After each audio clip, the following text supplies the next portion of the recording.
어머님, 오랜만에 같이 식사해요. 라며 집으로 초대한 며느리. 부엌 싱크대 앞에서 반찬을 담던 며느리가 돌연 물었습니다. 혹시 그 보험금 어머니 혼자 쓰려고 하셨어요? 아무도 모른다고 생각했던 남편의 보험금을 어떻게 알았을까요? 말수는 그 돈을 지키기 위해 며느리와 맞서야 했지만 나중에 드러난 며느리의 충격적인 비밀은 모두를 경악하게 만들었습니다. 매일 마음을 흔드는 이야기 하나씩 전해드립니다. 구독, 알림 설정은 언제나 무료니까요. 사연 들으시면서 마음에 닿았다면 살짝 응원 부탁드립니다. 그럼 오늘의 사연 시작합니다. 시골 마을 끝자락에 자리한 작은 기와집 마당에서 박말수는 마늘을 다듬고 있었습니다. 65의 나이가 믿기지 않을 만큼 손놀림이 빠르고 정확했죠. 10개월 전 남편이 갑작스런 심장마비로 세상을 떠난 뒤로는 혼자 이 집을 지키며 살아가고 있었습니다.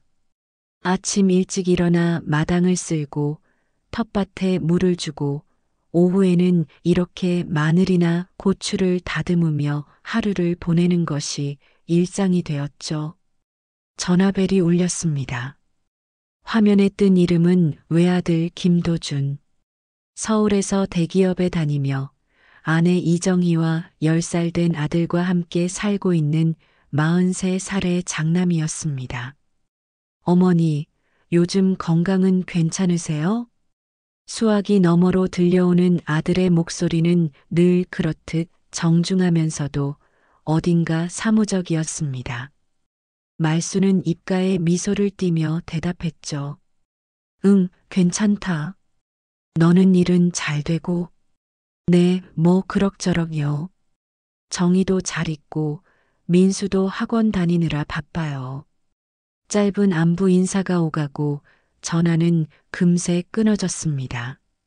말수는 다시 마늘 다듬기로 돌아갔지만 마음 한구석이 묵직해졌죠.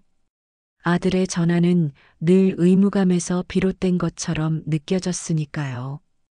햇살이 마당을 가득 채우는 오후 말수는 안방으로 들어가 장롱 서랍을 열었습니다. 맨 아래 칸, 이불 사이에 숨겨둔 봉투를 꺼내 들었죠. 그 안에는 남편이 남긴 생명보험금 4억 원이 들어있는 통장과 서류들이 있었습니다. 남편은 생전에 늘 말했죠. 말수나, 내가 먼저 가면 이 보험금은 당신 노후 자금이야. 애들한테 기대지 말고 당신 스스로 챙겨야 해. 그 말이 귓가에 맴돌았습니다. 사실 도주는 보험금의 존재를 알고 있었습니다. 장례식 때 보험회사에서 연락이 왔고 수령인이 배우자인 말순으로 되어 있다는 사실도 확인했죠. 하지만 그때 도주는 아무 말도 하지 않았습니다. 오히려 어머니가 받으셔야죠라며 쿨하게 넘어갔었죠. 그런데 요즘 들어 말수는 불안감을 느끼고 있었습니다. 동네 사람들 사이에서 이상한 소문이 돌기 시작했거든요. 누군가가 보험금 얘기를 퍼뜨리고 다닌다는 것이었죠. 저녁 무렵 말수는 텃밭에서 상추를 뜯고 있었습니다. 그때 옆집 담장 너머로 목소리가 들려왔죠. 말순 씨 남편 보험금이 꽤 된다면서 4억이 넘는다던데. 아이고, 그 나이에 그 돈이면 평생 먹고 살겠네. 부러워 아주. 말순의 손이 멈췄습니다. 가슴이 두근거리기 시작했죠. 누가 이런 얘기를 퍼뜨린 걸까요? 분명 아들 말고는 아무도 모르는 일인데 말입니다. 집으로 돌아온 말수는 부엌 식탁에 앉아 깊은 생각에 잠겼습니다. 남편이 떠나고 그동안 혼자서 잘 버텨왔다고 생각했는데 갑자기 모든 것이 불안하게 느껴졌죠. 특히 며느리 정희의 얼굴이 떠올랐습니다. 깔끔하고 똑똑 부러지는 성격의 정희는 겉으로는 늘 공손했지만 그 차가운 눈빛 속에 무엇이 숨어 있는지 알 수 없는 사람이었습니다. 말수는 통장을 다시 봉투에 넣고 더 깊숙한 곳에 숨겼습니다. 이건 내 노후 자금이야. 절대 뺏길 수 없어. 그렇게 다짐하며 잠자리에 들었지만 밤새 뒤척이며 잠을 이루지 못했죠. 다음 날 아침 말수는 평소보다 일찍 일어나 마당을 쓸었습니다. 빗자루질을 하며 생각했죠. 남편이 살아있었다면 이런 걱정은 하지 않아도 됐을 텐데. 하지만 이제는 혼자서 모든 것을 지켜내야 합니다. 그것이 남편이 자신에게 남긴 마지막 부탁이었으니까요. 햇살이 마당을 비추기 시작했고 말수는 깊게 숨을 들이쉬었습니다. 앞으로 무슨 일이 일어날지 모르지만 자신의 것은 스스로 지켜내리라 마음먹었죠. 그것이 평생을 억척스럽게 살아온 박말순의 방식이었으니까요. 그날 오후 말순이 부엌에서 된장찌개를 끓이고 있을 때 대문 밖에서 익숙한 목소리가 들려왔습니다. 말순아, 나야. 순자야. 오순자는 말순과 같은 나이의 동네 친구였습니다. 시집 온 지 40년이 넘도록 같은 마을에서 살아온 터라 서로의 집안 사정을 속속들이 알고 있는 사이였죠. 순자는 마을에서 소문이 제일 빠른 사람이기도 했습니다. 어서 와, 순자야. 된장찌개 끓이고 있는데 같이 먹자. 순자는 부엌으로 들어오며 주변을 살폈습니다. 평소와 달리 뭔가 할 말이 있는 듯한 표정이었죠. 말순아, 내가 어제 읍내 시장에 갔다가 이상한 얘기를 들었어. 말순의 손이 잠시 멈췄지만 아무렇지 않은 척 찌개를 저으며 물었습니다. 무슨 얘기? 순자는 목소리를 낮추며 말순 곁으로 다가왔습니다. 그 집 며느리가 누군가한테 전화하면서 시아버지 보험금 얘기를 하더래. 시어머니가 혼자 다 가지고 있다고 법적으로 어떻게 할 방법이 없냐고 물어보더라는 거야. 말순의 얼굴이 굳어졌습니다. 가슴이 쿵 내려앉는 것 같았죠. 그걸 누가 들었다는 거야? 시장에서 옷가게 하는 영희 알지? 영희 딸이 서울에서 변호사 사무실에 다니는데 거기서 그런 상담이 들어왔다고 하더라고. 근데 상담하는 사람 얘기를 들어보니까 딱 너네 집 얘기 같더래. 말수는 다리에 힘이 풀려 의자에 앉았습니다. 며느리가 정말로 보험금을 노리고 있었던 걸까요? 순자는 걱정스러운 표정으로 말을 이었습니다.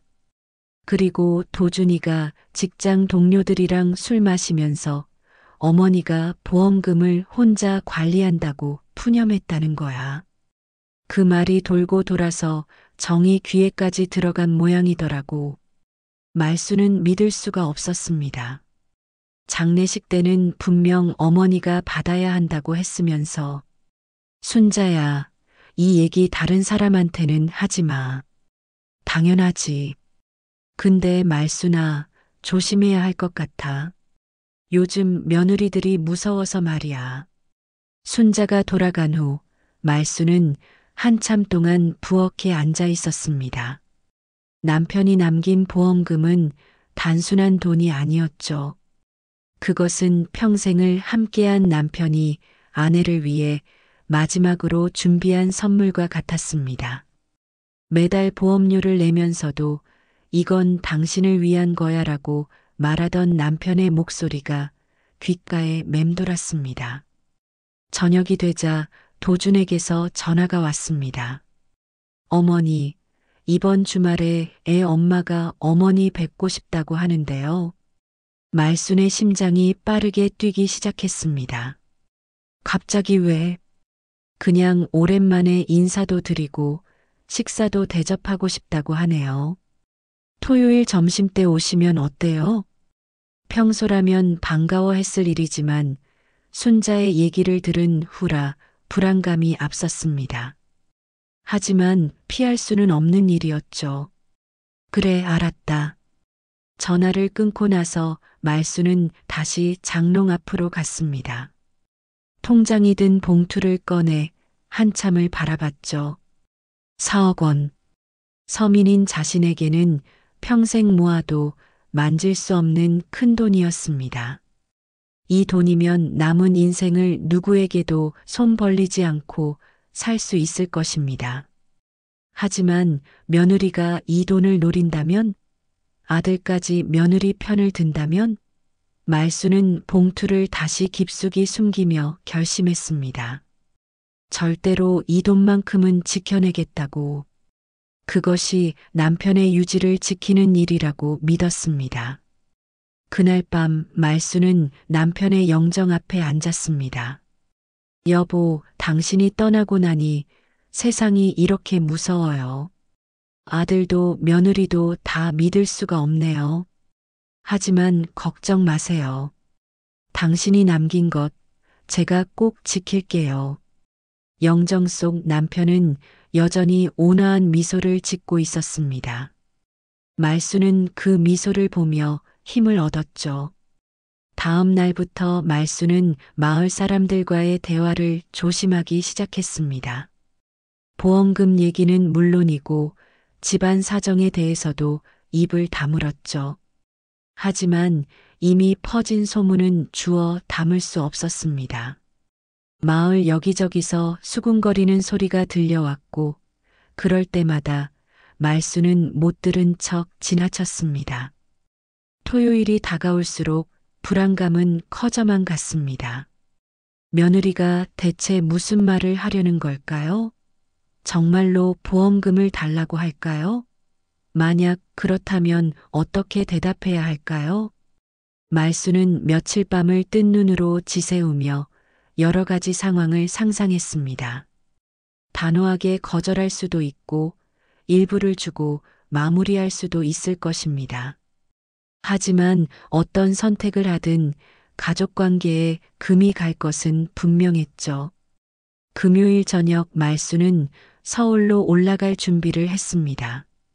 옷장에서 제일 좋아 보이는 옷을 미리 꺼내두고 시장에서 좋은 과일도 사서 챙겨놨습니다. 겉으로는 어머니의 평범한 방문처럼 보이게 하려고 애썼죠. 하지만 가방 깊숙한 곳에는 통장이 든 봉투를 넣었습니다. 왜 그랬는지는 자신도 알 수 없었지만 혹시 모를 상황에 대비하고 싶었던 것 같습니다. 어쩌면 며느리 앞에서 이것이 자신의 것임을 분명히 하고 싶었는지도 모르죠. 토요일 아침 말수는 첫 버스를 타고 서울로 향했습니다.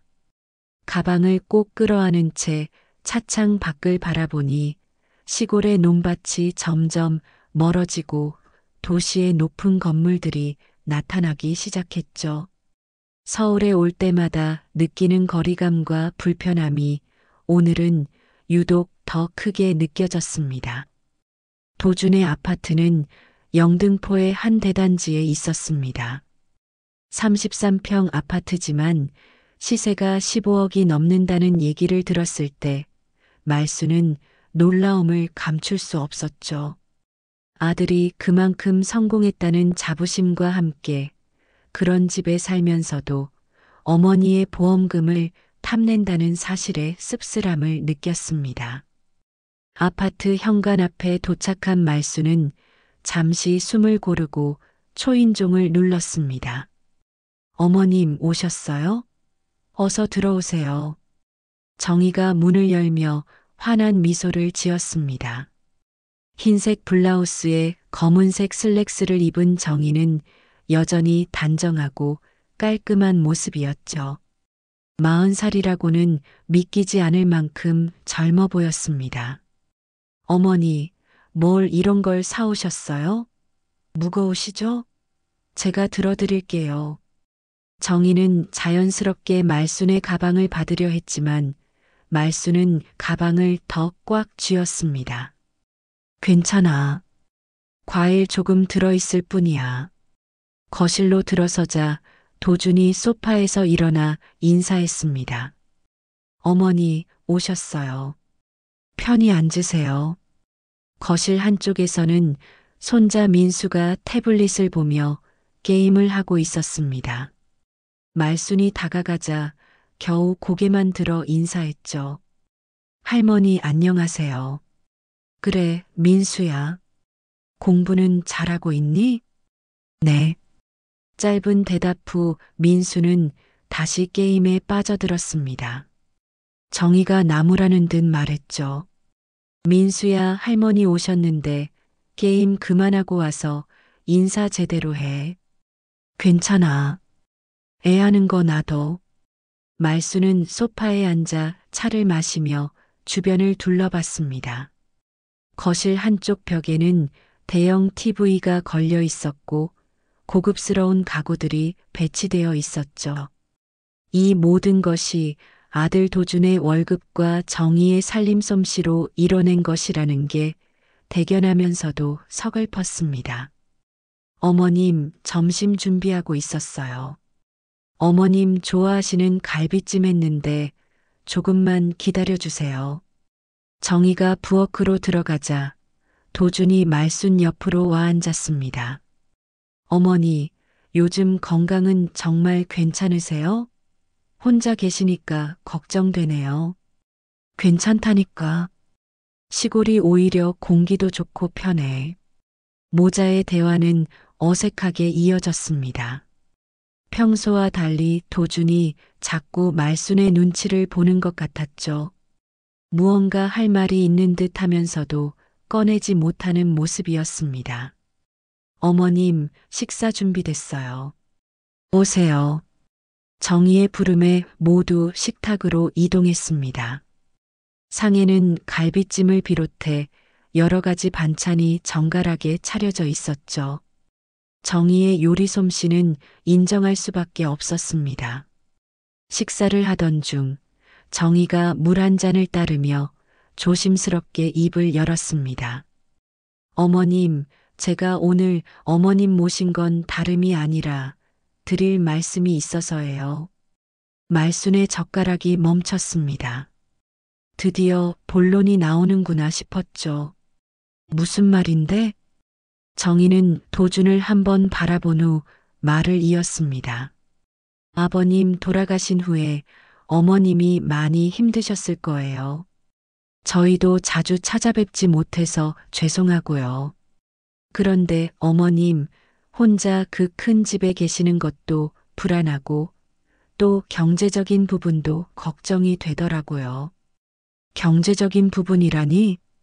말순이 되묻자 정희가 본격적으로 말하기 시작했습니다. 아버님이 남기신 보험금 말이에요. 어머님이 관리하고 계시다고 들었는데 혹시 사기라도 당하실까봐 걱정돼서요. 요즘 시골 어르신들 대상으로 사기가 많다고 하잖아요. 말수는 속으로 헛웃음이 나왔습니다. 걱정을 가장한 욕심이 너무나 뻔히 보였으니까요. 내가 그렇게 어리석어 보이니? 70도 안 된 사람을 벌써 노망든 것처럼 취급하는구나. 분위기가 싸늘해졌습니다. 도준이 황급히 끼어들었죠. 어머니, 정의가 그런 뜻이 아니에요. 정말 걱정돼서 그러는 거예요. 정의도 당황한 듯 손사래를 쳤습니다. 어머님, 오해하신 거예요. 저는 정말 어머님이 걱정돼서 그런 거예요. 그 돈을 저희가 대신 관리해드리면 어떨까 해서요. 필요하실 때마다 드릴 테니까요. 말수는 숟가락을 내려놓고 정의를 똑바로 바라봤습니다. 그러니까 내 돈을 너희가 관리하겠다는 거니? 어머님 돈이 아니라 가족의 돈이잖아요. 아버님이 남기신 유산인데 애 아빠도 상속받을 권리가 있고요. 정의의 본심이 드러나기 시작했습니다. 말수는 차가운 목소리로 대답했죠. 그 보험금은 수령인이 나로 되어 있어. 내 시아버지가 평생 보험료 내면서 나한테 남긴 거야. 유산이 아니라 내 노후 자금이지. 하지만 법적으로 따지면 정희가 말을 꺼내려는 순간 부엌에서 주전자 끓는 소리가 요란하게 났습니다. 정희가 급히 일어나 부엌으로 갔고 말순과 도준만 식탁에 남았죠. 어머니, 정희 말에 너무 상처받지 마세요. 좋은 뜻으로 한 말이에요. 도준아, 너도 정희와 같은 생각이니? 도준은 대답하지 못하고 고개만 숙였습니다. 그 모습에서 말수는 모든 답을 얻었죠. 정희가 차를 들고 돌아왔을 때 말수는 이미 자리에서 일어나 있었습니다. 나 그만 가볼게. 어머님, 왜 그러세요? 저녁까지 드시고 가세요. 됐어. 할 얘기는 다 들은 것 같으니까. 말수는 가방을 들고 현관으로 향했습니다. 도준과 정희가 따라왔지만 말수는 뒤돌아보지 않고 신발을 신었죠. 어머니, 정말 죄송해요. 다음에 제가 찾아뵐게요. 도준의 말에도 말수는 대답 없이 문을 나섰습니다. 엘리베이터를 기다리며 서 있는데 아파트 복도에서 정희의 목소리가 들려왔죠. 오빠도 참, 왜 그렇게 어머니 편만 드는 거야? 우리도 생활이 있는데. 조용히 해. 어머니 아직 안 가셨어. 엘리베이터 문이 열리고 말수는 안으로 들어갔습니다.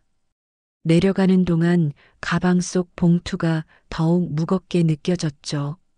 며느리의 속내를 확인한 지금 이 돈을 지키는 것이 얼마나 힘든 싸움이 될지 예감할 수 있었습니다.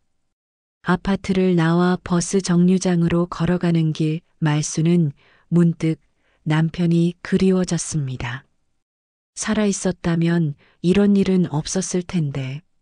아니, 어쩌면 남편도 이런 일이 일어날 것을 예상하고 보험금을 자신 앞으로 해둔 것은 아닐까요? 버스를 타고 시골로 내려가는 내내 말수는 생각에 잠겨 있었습니다. 며느리와 아들, 그리고 자신. 가족이라는 이름으로 묶여 있지만 돈 앞에서는 남보다 못한 사이가 되어버린 것 같아 씁쓸했습니다. 그날 밤 말순이 집에 도착한 지 2시간쯤 지났을 때 도준에게서 전화가 왔습니다. 어머니, 잘 들어가셨어요? 오늘은 정말 죄송했어요. 그래, 잘 왔다. 어머니, 정희가 좀 서툴게 말했지만 진심으로 어머니 걱정해서 그런 거예요. 이해해 주세요. 말수는 한숨을 내쉬었습니다. 아들은 여전히 아내의 편을 들고 있었죠. 도준아, 너도 그 보험금 탐내는 거니? 전화기 너머로 잠시 침묵이 흘렀습니다. 어머니, 탐낸다니요. 그런 게 아니라 사실 요즘 좀 힘들어요. 민수 학원비며 대출이자며. 정희도 스트레스를 많이 받고 있어요.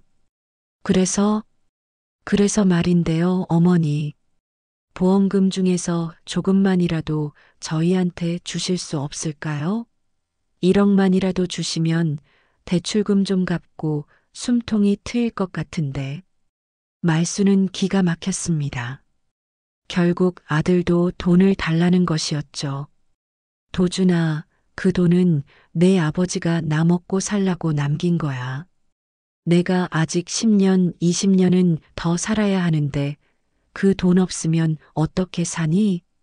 어머니는 연금도 있으시잖아요. 그리고 정말 어려우시면 저희가 도와드릴게요. 연금 그거 얼마 나오지도 않아. 그리고 도와준다고? 지금 당장 돈 달라면서 무슨 도움을 준다는 거니? 목소리가 높아지자 도준도 감정적으로 변했습니다. 어머니, 저도 가족이에요. 아버지 재산인데 왜 저는 한 푼도 못 받는 거예요? 법적으로도 저한테 권리가 있다고요. 그래, 법적으로 따지자면 나한테도 권리가 있어. 배우자가 우선이야. 어머니, 도준의 목소리가 거칠어졌습니다. 전화기 너머로 정희의 목소리도 들려왔죠. 오빠, 뭐 하는 거예요? 제가 할게요. 잠시 후 정희가 전화를 바꿔받았습니다. 어머님, 저 정희예요. 오늘 제가 너무 성급했던 것 같아요. 죄송해요. 하지만 어머님, 저희도 나름대로 사정이 있어요. 민수 교육비도 그렇고 이 비싼 서울에서 살아가려면 돈이 너무 많이 들어요. 그건 너희가 해결할 문제지. 왜 내 노후 자금을 노리는 거니? 노후 자금이라고 하시지만 4억이면 너무 많지 않아요? 반만 가지셔도 충분하실 텐데. 정의의 본색이 점점 드러났습니다. 말수는 단호하게 말했죠. 이 얘기는 더 이상 하지 말자. 그 돈은 절대 줄 수 없어. 어머님, 정말 그러실 거예요? 그럼 저희도 생각이 있습니다. 무슨 생각? 법적으로 해결할 수도 있어요. 변호사랑 이미 상담도 했고요. 말수는 놀랐지만 침착함을 유지했습니다. 그래, 마음대로 해라. 나도 가만히 있지 않을 거니까. 전화를 끊고 말수는 부엌 식탁에 주저앉았습니다. 머리가 복잡했죠. 며느리가 정말로 법적 조치를 취할까요? 그렇다면 자신도 대비해야 했습니다. 다음 날 아침 말수는 일찍 일어나 읍내로 나갔습니다. 법무사 사무실을 찾아가 상담을 받기로 한 것이죠. 낡은 건물 2층에 있는 사무실 문을 열고 들어가니 50대로 보이는 법무사가 반갑게 맞았습니다. 어떤 일로 오셨습니까? 말수는 조심스럽게 상황을 설명했습니다. 남편이 남긴 보험금 그리고 며느리와 아들이 그 돈을 요구하는 상황까지 법무사가 고개를 끄덕이며 들었습니다. 보험금 수령인이 어머님으로 되어 있다면 아드님이나 며느님이 법적으로 요구할 권리가 없습니다. 정말요? 네, 확실합니다. 말수는 조금 안심이 되었습니다. 하지만 변호사가 덧붙인 말에 다시 긴장했죠. 그런데 조심하셔야 할 게 요즘 자식들이 부모님 재산 빼내는 방법을 공유한다고 하니 조심하세요. 효도한다면서 통장 관리해 준다고 하거나 투자한다면서 돈을 빼가는 경우도 있고요. 집으로 돌아온 말수는 더욱 경계심을 갖게 되었습니다. 통장을 더 안전한 곳에 숨기고 비밀번호도 바꿨죠. 이틀 뒤 동네 친구가 전화를 걸어왔습니다. 말수나, 우리 조카가 강남 백화점에서 일하는데 내 며느리 봤대. VIP 라운지에서 봤다는데 거기 들어오려면 1년에 수천만 원을 써야 한대. 돈이 없다면서. 말수는 씁쓸하게 중얼거렸습니다. 학원비도 밀리고 대출이자도 못 낸다더니. 정희는 늘 이런 식이었습니다. 신혼 초부터 돈 없다며 명절에도 생일에도 간단한 인사로 때우더니 정작 본인은 해외여행에 명품의 온갖 사치스러운 생활을 즐겼죠. 그 이후로 말수는 결심했던 것 같습니다. 아들 부분의 일이니 잔소리는 안 하더라도 밑 빠진 독에 물 부어주진 말자 하고 말이죠. 그 다음 날 뜻밖의 방문객이 찾아왔습니다. 정희였습니다. 혼자 온 정희는 평소와 달리 수수한 차림이었고 얼굴에는 웃음기가 없었죠. 어머님, 잠깐 들어가도 될까요? 말수는 마지못해 정희를 집 안으로 들였습니다. 거실에 마주 앉아 정희가 먼저 입을 열었죠. 어머님, 저희가 너무 성급했던 것 같아요. 사과드리러 왔어요. 그래. 네, 그런데 어머님. 한 가지만 여쭤볼게요. 그 보험금 정말 4억이 다예요? 더 있는 거 아니에요? 말수는 눈살을 찌푸렸습니다. 사과하러 왔다면서 여전히 돈 얘기를 하는 것이었죠. 왜 그게 궁금한 거니? 아니, 그게 아니라 사실 제가 알아봤는데 시아버님이 다른 보험도 들어두셨다는 얘기를 들었거든요. 말수는 놀랐지만 표정을 감췄습니다. 정의가 어디까지 알아낸 걸까요? 무슨 소리인지 모르겠네. 정의는 가방에서 서류를 꺼냈습니다. 이거 보세요. 보험회사에 조회해 봤더니 시아버님 명의로 된 보험이 하나 더 있더라고요. 그것도 수령인이 어머님으로 되어 있고요. 말순의 얼굴이 굳어졌습니다. 정의가 그런 것까지 조사했다니. 그건 없는 일이야. 내가 잘못 안 거야. 어머님, 거짓말하지 마세요. 제가 다 확인했어요. 그것까지 합치면 6억이 넘는다면서요? 정의의 목소리가 날카로워졌습니다. 말순도 더 이상 참을 수 없었죠. 그래서 뭐 어쩌겠다는 거니? 어머님 것이 아니라 가족의 것이어야죠. 시아버님이 평생 일해서 모은 돈인데 왜 어머님만 독차지하는 거예요? 독차지? 내가 40년 동안 그 사람 뒷바라지하고 살림한 대가도 없다는 거니? 두 사람의 목소리가 점점 높아졌습니다. 그때 현관문이 열리며 도준이 들어왔죠. 무슨 일이야? 왜 이렇게 시끄러워? 정희가 도준에게 달려가며 말했습니다. 오빠 어머니가 보험금을 더 숨기고 있었어요. 6억이 넘는데 우리한테는 한 푼도 안 준대요. 도준의 표정이 어두워졌습니다. 어머니, 정말이에요?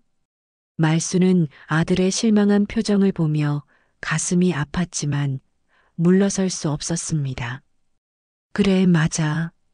하지만 이건 내 거야. 너희 아버지가 나한테 남긴 거라고. 어머니, 우리가 남이에요? 저는 아들이고 정희는 며느리예요. 가족인데 왜 이렇게 매정하게 구세요? 도준의 말에 말수는 눈물이 났습니다. 하지만 눈물을 보이고 싶지 않아 고개를 돌렸죠. 나가. 둘 다 당장 나가. 어머니, 나가라고 했어. 다시는 오지 마. 도준과 정희는 할 수 없이 집을 나섰습니다. 대문이 닫히는 소리가 들리자 말수는 그 자리에 주저앉아 울음을 터뜨렸죠. 가족이 돈 때문에 이렇게 갈라서다니. 남편이 살아있었다면 절대 일어나지 않았을 일이었습니다. 며칠 후 아침 말수는 우체부가 건넨 등기우편을 받고 손이 떨렸습니다. 발신인은 서울의 한 법무법인이었죠. 봉투를 뜯자 내용 증명이 들어 있었습니다. 정희가 보낸 것이었죠. 귀하가 보유하고 계신 고인의 보험금에 대하여 상속인의 정당한 권리를 주장합니다. 협의가 되지 않을 시 법적 조치를 취할 것임을 통보합니다. 말수는 한숨을 내쉬며 의자에 앉았습니다. 정말로 법정까지 가게 되는 걸까요? 그때 전화벨이 울렸습니다. 화면에는 도준의 이름이 떴죠. 어머니, 내용 증명 받으셨죠? 아들의 목소리는 차가웠습니다. 그래, 받았다. 너도 정의와 한편이구나. 어머니가 먼저 그렇게 나오셨잖아요. 저희도 어쩔 수 없어요. 민수 학원비도 밀렸고 집 대출이자도 연체될 상황이에요. 그게 왜 내 책임이니? 너희가 분수에 맞게 살았어야지. 분수에 맞게요? 어머니는 6억 가지고 계시면서 아들 가정이 무너지는 걸 보고만 계시는 거예요? 도준의 목소리에 울분이 섞여 있었습니다. 말수는 마음이 아팠지만 단호하게 말했죠. 그만하자. 법정에서 보자는 거지. 좋아. 나도 변호사 선임할 거야. 전화를 끊은 말수는 곧바로 순자에게 연락했습니다. 순자야, 서울에 유명한 변호사 아는 사람 없니? 왜? 무슨 일 있어? 며느리가 시아버지 보험금 달라고 소송 건데. 순자는 깜짝 놀랐습니다. 세상에 정말 그 얌전해 보이던 정의가 겉만 얌전하지 속은 시커멓더라. 순자는 잠시 생각하더니 말했습니다. 우리 조카 사위가 서울에서 변호사 하는데 한번 연락해 볼까? 그렇게 해서 말수는 이틀 후 서울로 올라갔습니다. 대형 로펌 건물은 위압적일 정도로 컸죠. 엘리베이터를 타고 18층에 올라가니 고급스러운 인테리어의 사무실이 나타났습니다. 박말순 여사님이시죠? 기다리고 있었습니다. 젊은 여직원의 안내로 회의실에 들어가니 40대 중반으로 보이는 남자 변호사가 일어나 인사했습니다. 안녕하세요. 변호사 최준혁입니다. 명함을 받은 말수는 조심스럽게 자신의 상황을 설명했습니다. 남편의 사망, 보험금, 그리고 며느리의 요구까지. 최 변호사는 진지한 표정으로 들으며 메모했죠. 보험금 수령인이 어머님으로 지정되어 있다면 그건 명백히 어머님 재산입니다. 상속 재산이 아니에요. 그런데 며느리가 자꾸 남편 재산이라고 우기는데요. 그건 법적으로 틀린 주장입니다. 보험금은 수령인의 고유 재산이거든요. 다만 최 변호사가 잠시 말을 멈췄습니다. 다만 뭐요? 유류분이라는 게 있습니다. 직계 비속인 아드님은 최소한의 상속분을 요구할 수 있어요. 하지만 그것도 다른 재산이 있을 때 얘기고 보험금은 해당 없습니다. 말수는 조금 안심했습니다. 그럼 제가 이길 수 있는 거네요? 충분히 가능합니다. 오히려 역으로 공격할 수도 있어요. 역으로 공격이요? 최 변호사는 서류를 뒤적이며 말했습니다. 고인의 다른 재산은 없나요? 부동산이나 예금 같은 거요. 말수는 생각해 봤습니다. 시골집이 있고 농협에 예금이 조금 있었어요. 한 5천만 원 정도. 그것들은 어떻게 처리하셨나요? 집은 제 명의로 바꿨고 예금은 장례비랑 제사 비용으로 썼어요. 최 변호사가 고개를 끄덕였습니다. 그럼 그것들도 상속 재산에 포함시켜서 계산해야 합니다. 배우자인 어머님이 먼저 절반을 가져가고 나머지를 아드님과 나누는 거죠. 결과적으로 어머님이 더 많이 가져가게 됩니다. 그럼 보험금은? 보험금은 별개입니다. 그건 처음부터 어머님 것이니까요. 오히려 며느님 쪽에서 소송 비용만 날리게 될 겁니다. 말수는 마음이 놓였습니다. 하지만 최 변호사의 다음 말에 다시 긴장했죠.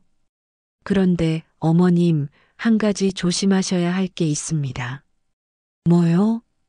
요즘 자식들이 부모님 재산 빼가는 수법이 교묘해졌어요.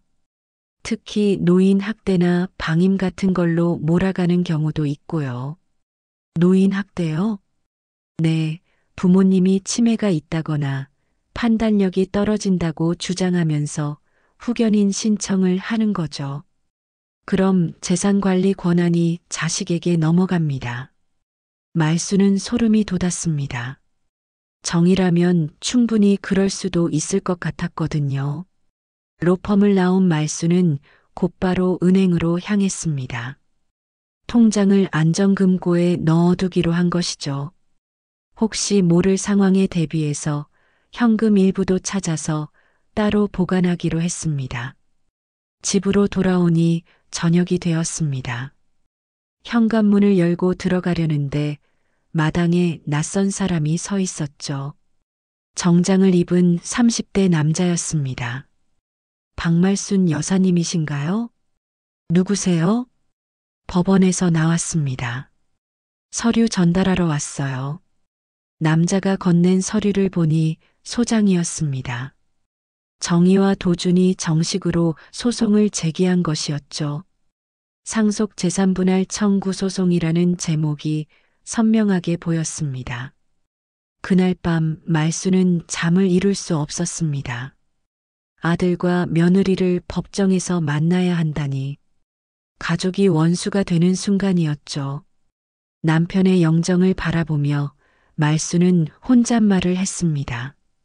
여보, 이게 맞는 걸까요? 당신이 남긴 돈 때문에 가족이 이렇게 갈라서다니.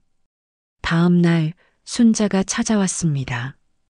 말수나 소송 걸렸다며? 동네 사람들이 다 알고 수군거려. 그래, 뭐라고 하던? 어떤 사람은 내가 너무하다고 하고, 어떤 사람은 며느리가 나쁘다고 하고, 의견이 분분해. 말수는 씁쓸하게 웃었습니다. 남의 집 불구경이 제일 재밌는 법이지. 그런데 말수나 정말 한 푼도 안 줄 거야? 순자의 물음에 말수는 단호하게 답했습니다. 응, 절대 안 줘. 이건 내 노후 자금이야. 앞으로 20년은 더 살아야 하잖아. 그 돈 없으면 어떻게 살아? 그나마 돈이 있으니깐 도준이도 연락이나 하는 거지. 아들이 부양하면 되지. 부양? 지금 당장 돈 내놓으라고 소송까지 거는 놈이 무슨 부양을 해? 순자도 할 말이 없었습니다. 일주일 후 첫 재판이 열렸습니다. 서울가정법원 법정에 들어선 말수는 긴장했죠. 반대편에 앉은 도준과 정희의 모습이 보였습니다. 정희는 검은색 정장을 입고 도도한 표정을 짓고 있었고, 도준은 고개를 숙인 채 어머니와 눈을 마주치지 않았습니다. 재판이 시작되자 정희 측 변호사가 먼저 입을 열었습니다. 고인이 남긴 재산은 상속인들이 공평하게 나눠야 합니다. 피고가 독점하고 있는 보험금도 상속 재산에 포함되어야 합니다. 최 변호사가 반박했습니다. 보험금은 수령인의 고유 재산입니다. 상속 재산이 아닙니다. 오히려 원고 측이 주장하는 것은 법적 근거가 없습니다. 양측의 공방이 1시간 가까이 이어졌습니다. 판사는 다음 기일을 잡고 더 많은 자료를 제출하라고 했죠. 법정을 나오면서 말수는 도준과 마주쳤습니다. 도준아. 하지만 도준은 어머니를 외면한 채 정희의 팔을 잡고 지나갔습니다. 그 뒷모습을 보며 말수는 눈물이 났지만 꾹 참았죠. 법정에서 눈물을 보이고 싶지 않았으니까요. 두 번째 재판을 앞둔 날 말수는 최 변호사의 사무실로 불려갔습니다. 회의실에 들어서자 최 변호사가 심각한 표정으로 서류를 들고 있었죠. 어머님, 상대 측이 새로운 전략을 들고 나왔습니다. 무슨 전략이요? 어머님의 정신 상태에 대해 의문을 제기하고 있어요. 최근에 건망증이 심하다거나 판단력이 흠결되었다는 주장을 하면서 의료 감정을 요청했습니다. 말수는 기가 막혔습니다. 내가 치매라도 걸렸다는 거예요? 멀쩡한 사람을 그렇게 몰아가다니. 저도 황당하지만 상대 측이 증인까지 세웠어요. 동네 이웃 2명이 어머님이 최근 이상한 행동을 했다고 진술하겠다는 겁니다. 누가 그런 거짓말을? 최 변호사가 서류를 넘기며 이름을 보여줬습니다. 말순이 평소 인사만 나누던 이웃들이었죠. 정희가 뒤에서 무슨 일을 꾸민 것이 분명했습니다. 그래서 어머님, 우리도 반격을 준비해야 합니다. 어머님이 정상적인 판단력을 가지고 있다는 걸 증명할 의료 기록이나 증인이 필요해요. 말수는 곰곰이 생각했습니다. 내가 매주 경로당에서 화투도 치고 계모임도 나가는데 그것도 증거가 될까요? 좋습니다. 계모임 회원들 중에 증인으로 나서줄 분이 있을까요? 순자한테 부탁해 볼게요. 집으로 돌아온 말수는 순자를 불렀습니다. 사정을 설명하자 순자는 흔쾌히 증인이 되어주겠다고 했죠. 그 나쁜 년, 시어머니를 치매 환자로 몰다니. 내가 법정에 가서 내가 얼마나 멀쩡한지 증언해 줄게. 며칠 후 말수는 병원에 가서 정신과 검사를 받았습니다. 인지능력 테스트부터 기억력 검사까지 2시간에 걸친 검사 끝에 의사는 말했죠. 어머님은 전혀 문제 없으십니다. 오히려 이 나이에 이 정도 인지능력이면 아주 양호한 편이에요. 진단서를 받아든 말수는 안도했습니다. 하지만 며느리의 공격은 여기서 끝나지 않았죠. 재판 전날 밤 말순의 휴대폰으로 문자 메시지가 왔습니다.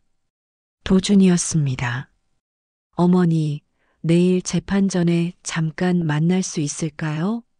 할 말이 있어요. 말수는 망설였지만 답장을 보냈습니다. 그래, 법원 앞 카페에서 보자. 다음 날 아침 법원 앞 카페에서 도준을 만난 말수는 아들의 초췌한 얼굴에 놀랐습니다. 한 달 사이에 10살은 늙은 것 같았죠. 어머니, 사실 저는 이렇게까지 하고 싶지 않았어요. 그럼 왜 이러는 거니? 도준은 한숨을 쉬며 말했습니다. 정희가 만약 돈을 못 받으면 이혼하겠대요. 민수도 데리고 나가겠다고. 말수는 충격을 받았습니다. 뭐, 그게 무슨 소리니? 정희 아버지가 사업에 실패해서 빚이 많대요. 정희가 그 돈을 갚아야 한다고. 그래서 더 절박한 것 같아요. 그제야 정희의 행동이 이해가 갔습니다. 하지만 그렇다고 해서 남편이 남긴 노후 자금을 내줄 수는 없었죠. 도준아, 그건 너희가 해결할 문제야. 왜 내 노후 자금으로 남의 빚을 갚아야 하니? 어머니도 참. 저는 어머니 아들이에요. 아들이 죽겠다는데 그 돈이 그렇게 중요해요? 도준의 목소리가 높아졌습니다. 주변 사람들이 쳐다보자 말수는 조용히 말했죠. 그만하자. 법정에서 보자. 카페를 나온 말수는 무거운 발걸음으로 법정으로 향했습니다. 오늘 재판에서 중요한 결정이 날 것 같은 예감이 들었죠.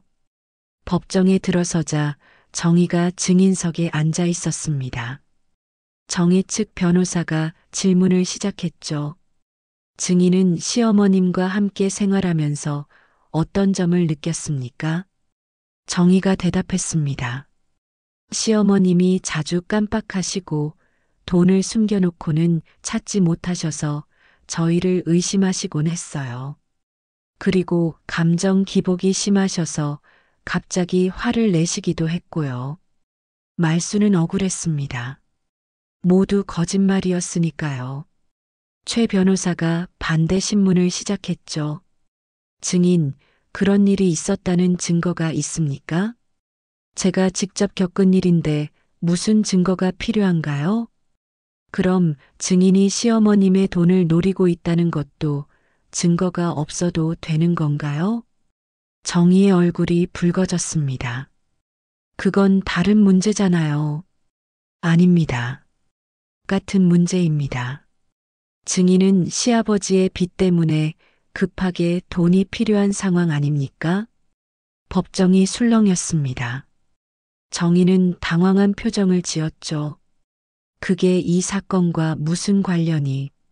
증인의 경제적 동기를 밝히는 것입니다. 재판부에 제출한 자료를 보시면 증인의 아버지가 3억 원의 빚을 지고 있다는 것을 확인할 수 있습니다. 판사가 서류를 검토하며 고개를 끄덕였습니다.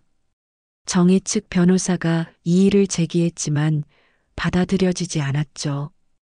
이어서 말순 측 증인으로 순자가 나왔습니다. 증인은 박말순 씨를 얼마나 알고 지냈습니까? 40년 됐습니다. 같은 마을에서 계속 살았어요.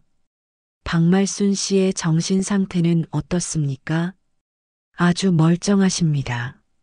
매주 화투도 치시고 계모임 회계도 맡고 계세요.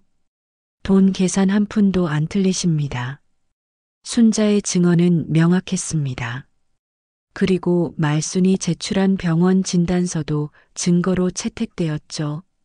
점심 휴정 시간, 복도에서 정희와 마주친 말순은 며느리의 차가운 눈빛을 보았습니다. 어머님, 끝까지 가시려고요? 정말 후회하실 거예요. 후회는 내가 하게 될 거야. 오후 재판이 재개되자 판사가 입을 열었습니다.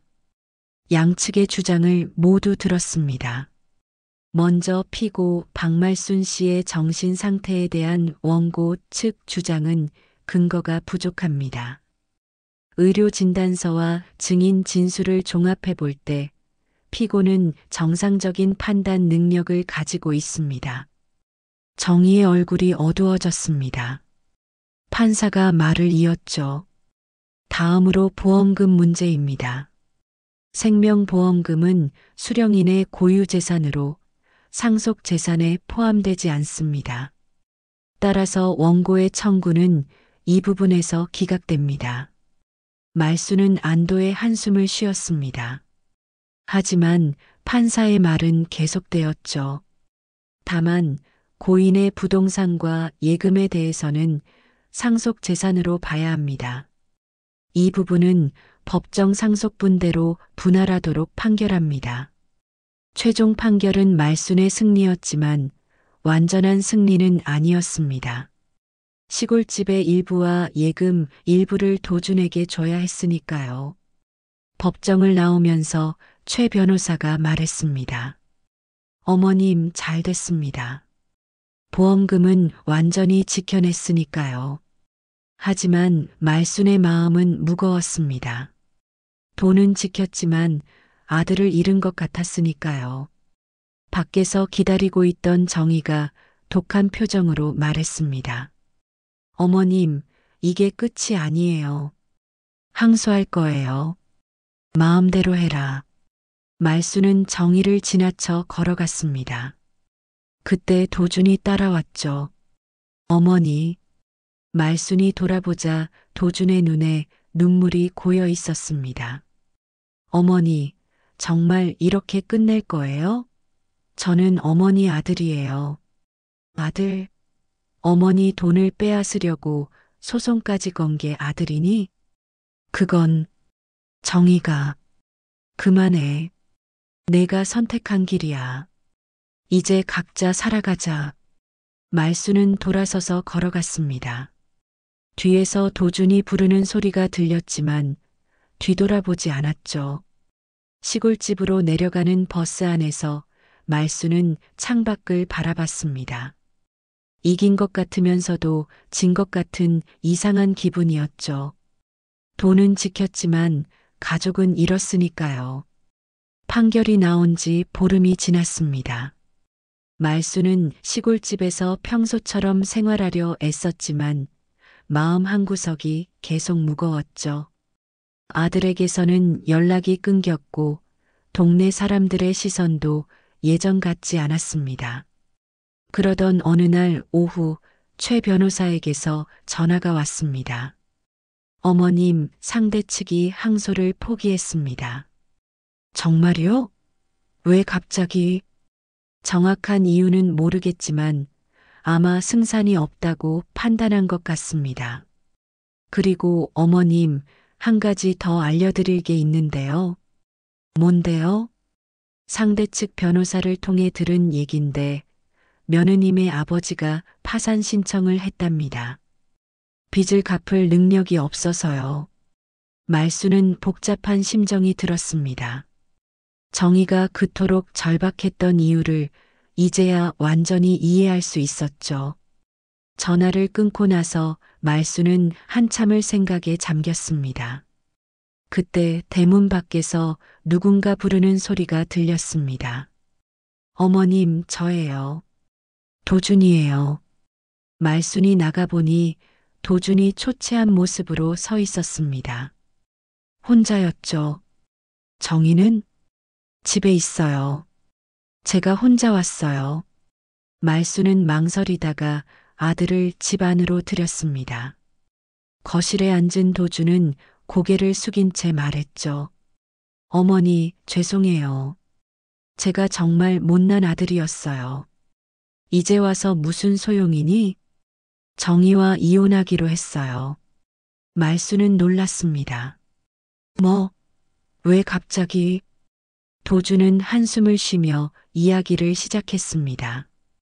사실 정희가 제 등 뒤에서 다른 일을 꾸미고 있었어요. 어머니 통장을 몰래 복사해서 위조하려고 했대요. 변호사가 그건 범죄라고 말리니까 포기했다고 하더라고요. 말수는 소름이 돋았습니다.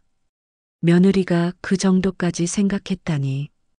그리고 어머니, 정희가 민수 학원비 밀렸다고 했잖아요. 그것도 거짓말이었어요. 그 돈을 빼돌려서 명품 구매한 카드값이랑 자기 아버지 빚 갚는 데 썼대요. 도준의 눈에서 눈물이 흘렀습니다. 제가 정말 바보였어요. 아내만 믿고 어머니를 의심했으니. 어머니, 정말 죄송해요. 말수는 아들의 어깨가 떨리는 것을 보며 마음이 아팠습니다. 하지만 쉽게 용서할 수는 없었죠. 도준아, 내가 나한테 한 짓을 생각해봐. 어머니를 치매 환자로 몰고 법정에까지 세웠잖아. 알아요. 변명의 여지가 없어요.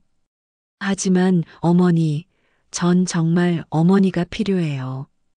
이혼하고 나면 저 혼자 민수를 키워야 하는데. 그때 도준의 휴대폰이 울렸습니다. 정이었죠. 도준은 전화를 받지 않았지만 계속해서 전화가 왔습니다. 받아봐라. 말순의 말에 도준이 전화를 받았습니다. 스피커폰으로 정희의 목소리가 들렸죠. 김도준, 지금 어디야? 시골집이지? 또 그 늙은이한테 가서 빌고 있는 거야? 도준이 말하려 하자 정희가 계속 소리쳤습니다. 돈도 못 받아오고 무능한 것. 내가 왜 당신 같은 마마보이랑 결혼했는지 모르겠어. 그래, 이혼해. 하지만 민수는 내가 데려갈 거야. 양육비나 제대로 내. 전화가 끊어졌습니다. 도준은 망연자실한 표정이었죠. 어머니, 저 어떻게 해야 할까요? 말수는 한숨을 쉬었습니다. 아들이 불쌍하기도 하고 한심하기도 했죠. 일단 집에 가서 차분히 정리해. 민수는 내가 키워야지. 그 애한테는 죄가 없잖아. 하지만 혼자서 어떻게. 그때 말순이 결심한 듯 일어나 안방으로 들어갔습니다. 잠시 후 봉투를 들고 나왔죠. 이걸 가져가라. 어머니, 이게 5천만 원이야. 이걸로 당장 급한 것부터 해결해. 하지만 이게 끝이야. 더 이상은 없어. 도준은 봉투를 받으며 눈물을 흘렸습니다. 어머니, 정말 감사합니다. 죄송하고, 감사하고, 그만해. 이제 가봐라. 그리고 도준아, 이 돈은 민수를 위해 써. 정희한테는 한 푼도 주지 마. 도준이 떠난 후 말수는 다시 혼자가 되었습니다. 5천만 원을 준 것이 맞는 선택이었을까 고민도 들었지만 그래도 아들이니까요. 손자 민수의 미래를 생각해서라도 도와주지 않을 수 없었습니다. 일주일 후 순자가 급하게 찾아왔습니다.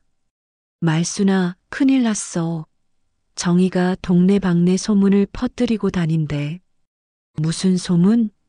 내가 며느리와 손자를 내쫓았다고, 돈에 눈이 멀어서 가족을 버렸다고 그런데. 말수는 어이가 없었습니다. 사실과 정반대잖아. 그러니까 말이야. 근데 모르는 사람들은 그 말을 믿더라고. 말수는 생각했습니다. 대응해야 할까? 아니면 그냥 놔둬야 할까? 그때 휴대폰이 울렸습니다. 모르는 번호였죠. 여보세요?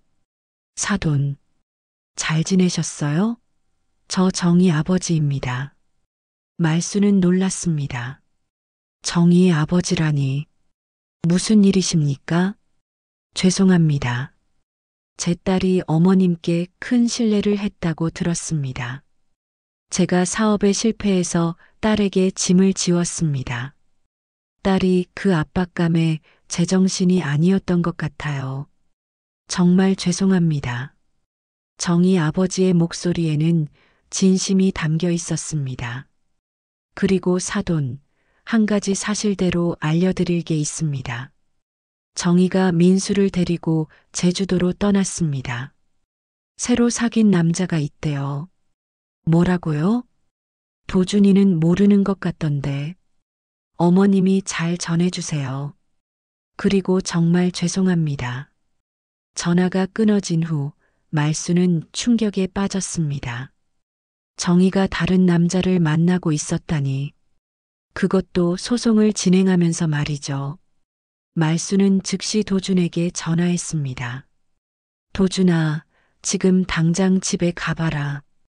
정희가 민수를 데리고 떠났을지도 몰라. 네. 무슨 말씀이세요?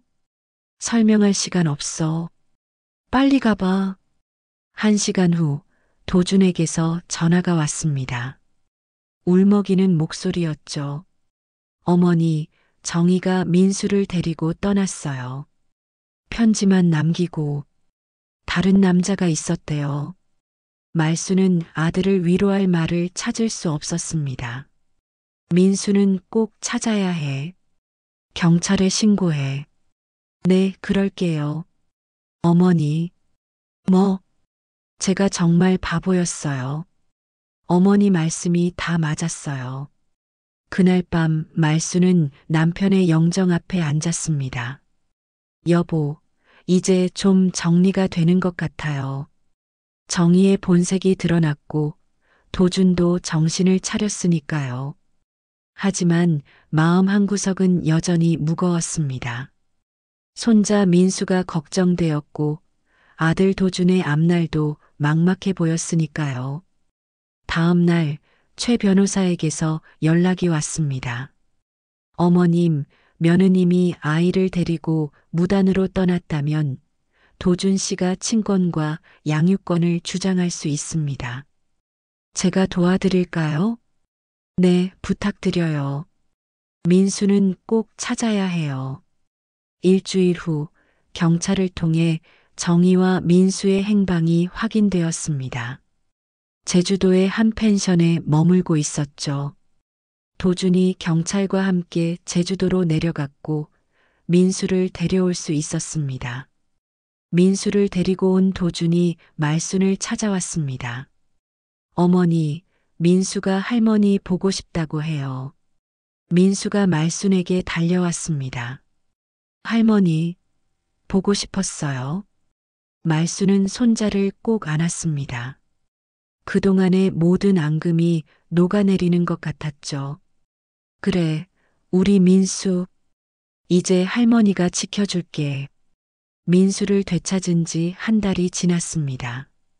도준은 회사를 다니며 혼자 민수를 키우느라 힘들어했고 결국 말순에게 도움을 청했죠. 말순은 주말마다 서울로 올라가 손자를 돌봤습니다. 그러던 어느 날 도준이 심각한 표정으로 찾아왔습니다. 어머니, 정희가 양육비 청구 소송을 걸었어요.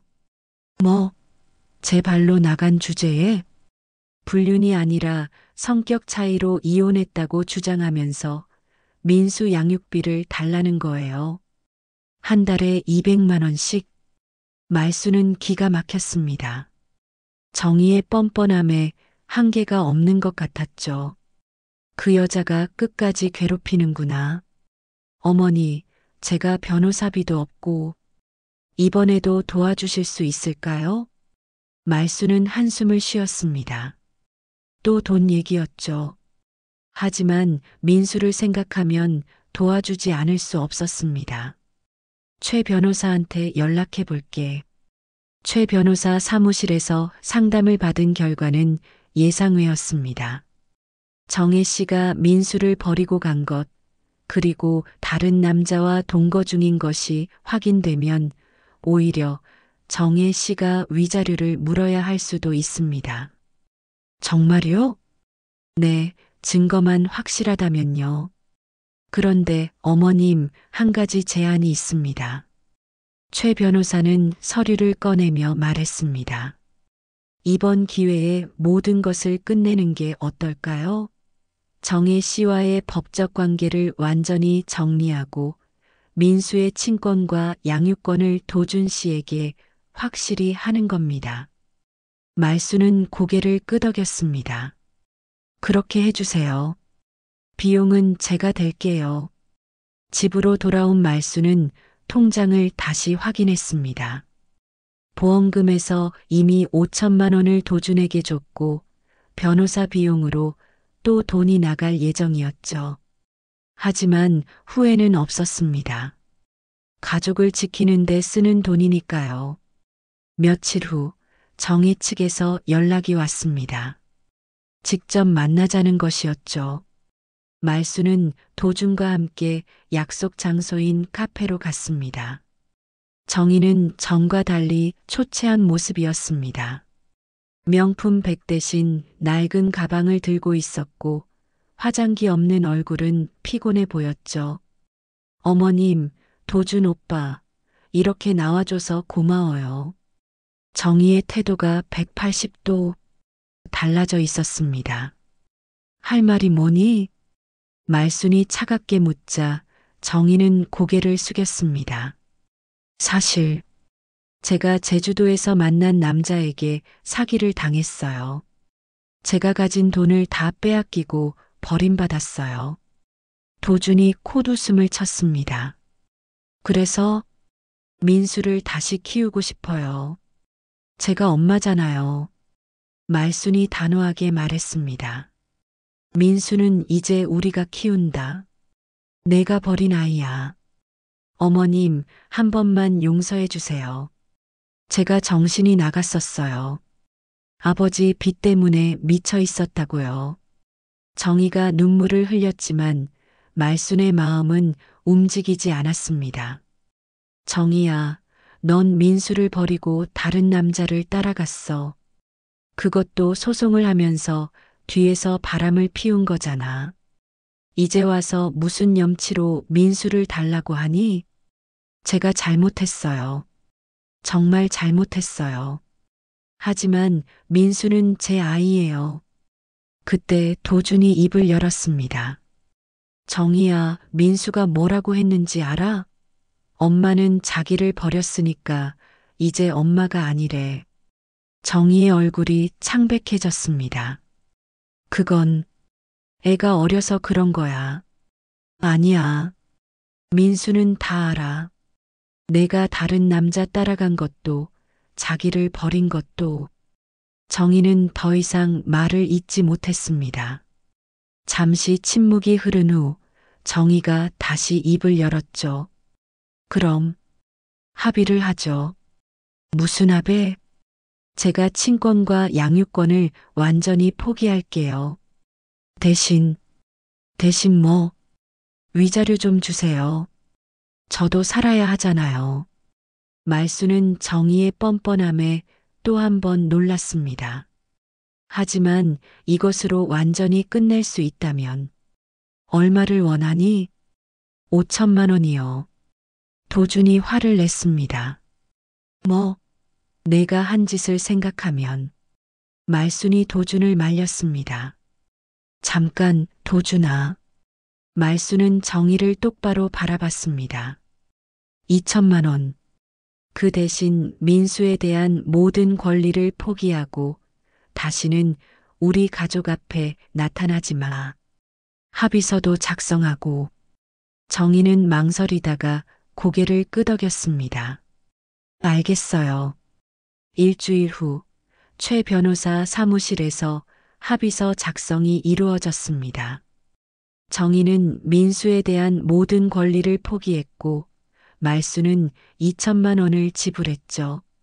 서류에 도장을 찍고 나가는 정의의 뒷모습을 보며 도준이 말했습니다. 어머니, 또 돈을 주셨네요. 이걸로 완전히 끝이야. 더 이상 정의 때문에 시달리지 않아도 돼. 하지만 어머니 노후 자금이. 말수는 아들의 어깨를 두드렸습니다. 도준아, 돈은 또 모으면 돼. 하지만 가족은 한 번 잃으면 끝이야. 이제 너와 민수가 내 가족이야.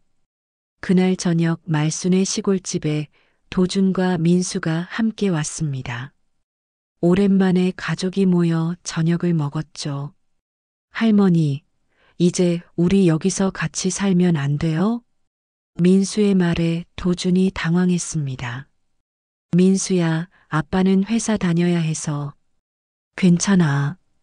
주말마다 오면 되지. 말순이 웃으며 말했습니다. 식사를 마치고 마당에 나온 말순은 하늘을 올려다봤습니다. 별이 유난히 밝은 밤이었죠. 여보, 이제 다 해결됐어요. 돈은 좀 줄었지만 가족은 지켰어요. 남편의 영정이 있는 방에서 향을 피우며 말수는 고백했습니다. 처음엔 당신이 남긴 돈을 지키는 게 당신의 뜻을 지키는 거라고 생각했어요. 하지만 이제 알았어요. 당신이 진짜 남기고 싶었던 건 돈이 아니라 가족이었다는 걸. 한 달 후 도준이 좋은 소식을 가져왔습니다. 어머니, 제가 승진했어요. 부장이 됐어요. 정말 축하한다. 이제 월급도 오르니까 어머니께 조금씩이라도 생활비 드릴게요. 말수는 아들의 달라진 모습이 대견했습니다. 됐다. 내 돈은 내가 모아. 민수 키우는데도 돈이 많이 들 텐데. 하지만 어머니, 대신 자주 와. 민수도 데리고. 그게 진짜 효도야. 계절이 바뀌고 벚꽃이 피는 봄이 왔습니다. 말순의 집 마당에서는 민수가 뛰어놀고 있었고 도주는 어머니를 도와 텃밭을 가꾸고 있었죠. 순자가 놀러와서 말했습니다. 말순아, 결국 잘 됐네. 돈은 좀 없어졌지만 아들이랑 손자랑 이렇게 화목하게 지내니까. 그러게. 돈 때문에 가족을 잃을 뻔했어. 그 며느리는 어떻게 됐대? 모르지. 알고 싶지도 않고. 말수는 이제 정의를 용서했습니다. 미워하기에는 인생이 너무 짧았으니까요. 저녁 무렵 민수가 할머니에게 달려와 안겼습니다. 할머니 사랑해요. 그래, 할머니도 우리 민수 사랑해. 노을이 지는 하늘을 바라보며 말수는 생각했습니다. 남편이 남긴 보험금 6억.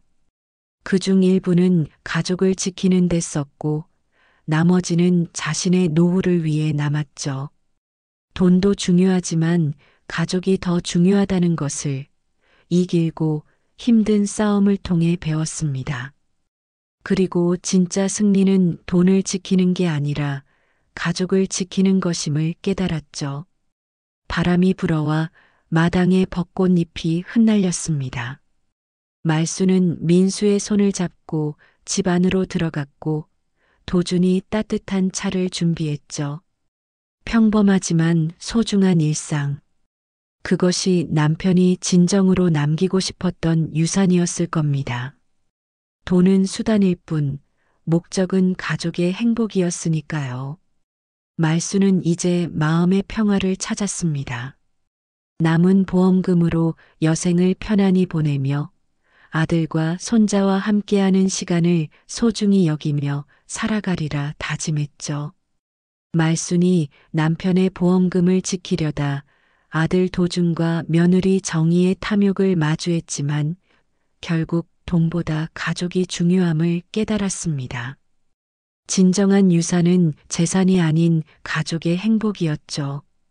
오늘 사연이 마음에 남으셨다면 구독과 좋아요, 댓글로 함께 기억해 주세요. 여러분의 한마디가 다음 이야기의 시작이 됩니다.